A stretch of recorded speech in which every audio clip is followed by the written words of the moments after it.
Halo teman-teman, di sini kita akan memahami apa itu networking model.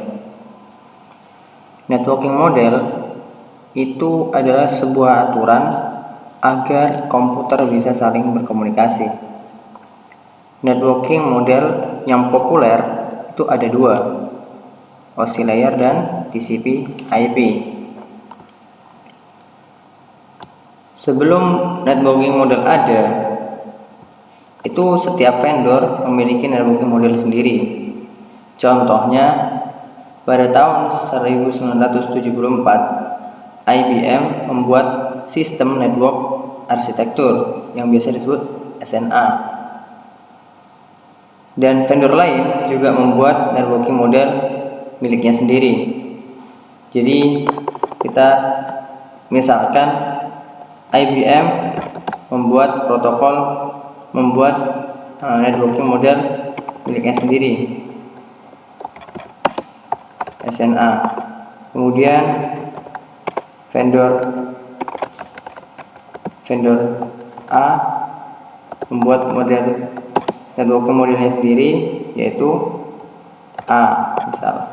Kemudian vendor B memiliki networking modelnya sendiri, yaitu B. Nah, seperti kita pahami, networking model adalah suatu aturan agar komputer bisa saling berkomunikasi. Nah, jika aturan vendor A dan vendor B dan IBM ini berbeda, memiliki aturan sendiri-sendiri, maka antar vendor ini akan sulit untuk berkomunikasi. Misal, IBM ingin berkomunikasi dengan vendor A, maka networking model mana yang akan digunakan, milik IBM atau vendor A? Di sini akan menjadi sulit. Itu sebelum adanya open networking model. Maka dibentuklah open networking model agar hal seperti ini tidak terjadi, agar mempermudah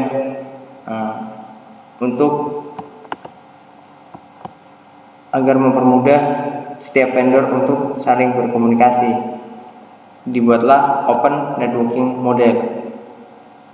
Yang terkenal itu saat ini ada dua, OSI layer dan TCP/IP model. Untuk OSI layer ini dibuat oleh International Organization for Standardization.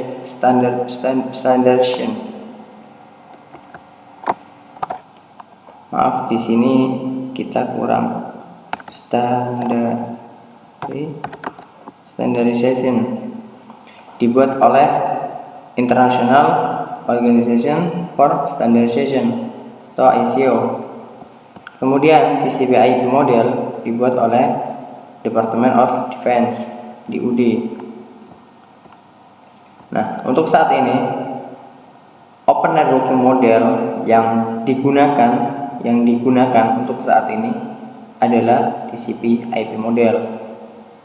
OSI model sampai saat ini masih ada, tapi sudah sangat jarang digunakan. Sekarang menggunakan TCP/IP. OSI model hanyalah untuk media belajar. Jadi untuk real configuration-nya jarang sekali menggunakan OSI model. Untuk TCP/IP, Open Network TCP/IP itu mendefinisikan suatu protokol agar antar komputer, terutama yang berbeda vendor dapat berkomunikasi dengan mudah. Seperti kasus yang di atas, ketika IBM ingin berkomunikasi dengan vendor A, sedangkan IBM memiliki network model sendiri, SNA, dan vendor A memiliki network model sendiri, yaitu A misal, maka akan sulit. Ini menggunakan networking model yang mana, mau IBM atau vendor A, dua-duanya memiliki networking model. Jika menggunakan TCP/IP, ini akan jauh lebih mudah. Kemudian agar mempermudah orang untuk memahami networking model, maka networking model itu dipecah. Maka dipecah disebutnya layer. Untuk layer dalam TCP/IP itu ada, untuk layer sendiri itu ada 7 layer: application layer, presentation, session, transport, network, data link, dan physical. Akan tetapi untuk TCP/IP kita hanya mempelajari 5 saja, yaitu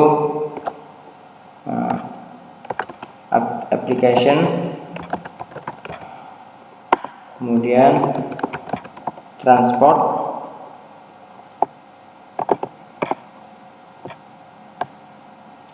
kemudian network,